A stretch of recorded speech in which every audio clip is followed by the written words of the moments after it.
Halo, balik lagi dengan aku Ardian Sang Wijaksono dari Kasam. Minggu ini kita akan mereview ISG lagi ya, setiap minggu sih. Yang pertama adalah ISG. ISG masih dalam kondisi dia ada di supply areanya.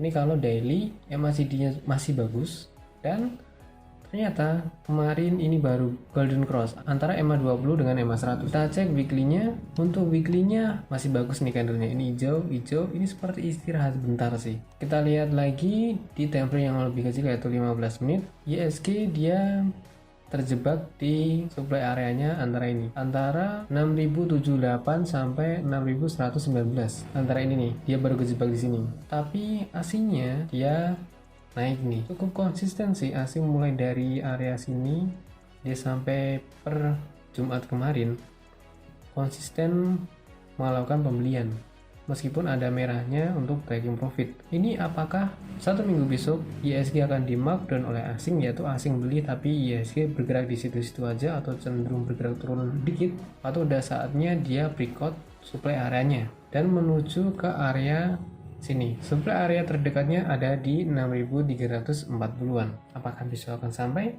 Kita tunggu aja. Mungkin bisa 1 minggu, 2 minggu, atau bahkan 1 bulan. Tergantung si asing dia mau gerakinnya gimana. Saham yang pertama yaitu PNBS. PNBS dia lagi sideways kecil nih antara 120 sampai 135. Untuk MACD-nya dia cenderung mengalami penurunan nih, tapi seperti ada divergen. Kita cek time frame yang lebih kecil, ya ternyata dia cenderung mengalami penurunan nih, hampir dead cross antara EMA20 dengan EMA100. Kalau mau beli tunggu aja di 119 dengan target sideways di 135 atau paling cepat itu di 129. Kalau weekly-nya kurang bagus sih ini. Berkebalikan dengan chart daily-nya ya ada di sini. Kita cek ya PNBS dari awal dia sideways itu di sekitaran sini 3 Juni. PNBS kalau dihitung-hitung ini udah masuk distribusi kecil sih yang dilakukan oleh AZ sama CC. Kalau hari terakhirnya gimana? 11 Juni kemarin. Ya, dia lagi didistribusikan oleh AZ, tapi ada MG yang menampung barang di kisaran 124 dengan total 129.000 lot. Balik lagi di chart menitannya, tunggu aja di area sini. Kisaran 119 sampai 120. Saham selanjutnya yaitu Antam. Antam dia masih ada di sideways-nya di antara ini. Ini aku perpanjang lagi sampai sini. Ini juga aku perpanjang sampai sini. Nah, dia cenderung masih bergerak sideways. MACD-nya aja dia masih kebingungan nih. Dia mau ke arah mana nih? Apakah di area positif atau tetap bertahan di area negatif? Kita cek untuk 15 menitannya sama sih. Ini masih menurutku masih akan sideways kecil. Selama dia di atas EMA100-nya dalam time frame 15 menit itu aman. Kalau untuk weekly-nya dia terjaga di EMA20. Jagain aja sih. Kalau weekly jagain pakai EMA20 dan juga perhatikan MACD-nya. Kita cek Antam dari awal kenaikan yaitu pada 9 Juni. Antam ini cenderung akumulasi yang dilakukan oleh CC, KC sama CS. Kalau untuk hari terakhir yaitu 11 Juni hampir imbang sih. Kalau di total pergerakan asingnya dia masih konsisten nih. Kemungkinan Antam akan dibawa naik sampai ke 1680-an sekitaran itu. Selanjutnya yaitu MPMX. MPMX ini kemarin kurang bagus sih, dia ada gap down sampai ARB. Kalau dilihat-lihat ini cenderung kurang bagus sih. Kalau untuk trading tunggu aja di kisaran EMA100 atau sekitaran ini nih di demand area-nya di 620 sampai 640.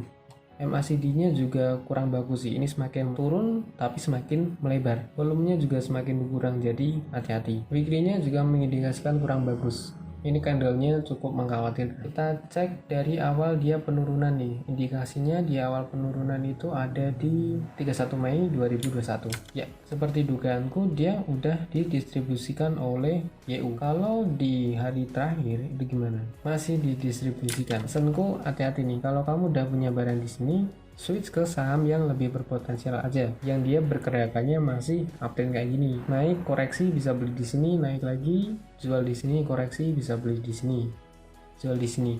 Saham selanjutnya yaitu Aisyah. Aisyah ini lagi di demand areanya nih. Nah, ada di sini. Cuma dia lagi kebingungan nih. Dia mau rebound atau maju turun. Kalau sedikit rancu kayak gini, pakai chart weekly. Untuk chart weekly-nya juga sama ternyata. Menurutku Aisyah ini ditunggu dulu konfirmasinya. Kalau mau spek buy bisa di kisaran 234 dengan batas kerugian itu di 230 atau 228. Setelah itu hindari dulu karena berpotensi turun sampai angka 200. Kita cek selama dia setways pada tanggal 25 Mei sampai sekarang. Kalau dihitung-hitung ini hampir sama antara seller dan buyernya, menandakan ada kebingungan nih. Ini tuh harga sahamnya tuh mau dibawa kemana sih?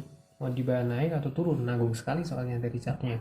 Dari sisi broker summary-nya juga sama, nanggung. Hari terakhir cenderung didistribusikan. Saranku untuk saham Aisyah ini tunggu dulu konfirmasinya dia akan naik atau akan turun. Ada sideways kecil nih di sini. Dan juga kalau kita tarik dari titik tertingginya, dia mengalami penurunan. Jadi hati-hati. Saham yang terakhir yaitu Bahit. Siapa sih yang nggak tahu Bahit? Salah satu saham yang mengalami kenaikan dan cukup favorit sih. Untuk direkomendasikan beli sore jual pagi, cukup lumayan sih kenaikannya. Tapi kalau saham Bahit ini dia ada kaitannya dengan BAPP, MNC Group. Kita lihat nih volumenya itu rata-rata tuh segini loh. Ada lonjakan volume sekitaran ini. Kita cek broker sumbernya gimana dari awal dia kenaikan 31 Mei. Sejak awal kenaikan ternyata udah didistribusikan oleh EP, YC dan AI. Tapi YP sama BK masih ada barang nih. Nah kita cek di terakhirnya siapa nih yang buang barang. Yang buang barang ternyata adalah MG. Tahu lah gimana MG itu. Kalau kamu udah punya barang di kisaran ini, kisaran 60-an, tapi nggak masalah sih. Udah cuma berapa ratus persen tuh, 100% lebih kayaknya. Tapi kalau kamu beli di area sini, di area udah tinggi di sini, sebaiknya cut loss aja karena udah tinggi nih. Jangan kejar harga, jangan fokus di keuntungan aja. Tapi ini resikonya masih bisa kita toleransi nggak? Kalau ternyata udah besar toleransinya, kenapa kita harus paksain untuk masuk? Justru malah membahayakan trading kita. Oke, sekian videonya. Semoga kamu suka dan membantu dalam mengambil keputusan trading kamu. Like jika suka, jika ada pertanyaan, silahkan tinggalkan di kolom komentar. Jangan lupa subscribe dan aktifkan lonceng notifikasinya jika kamu merasa video ini membantu. Dan jangan lewatkan video terbaru dari channel ini. See you next time.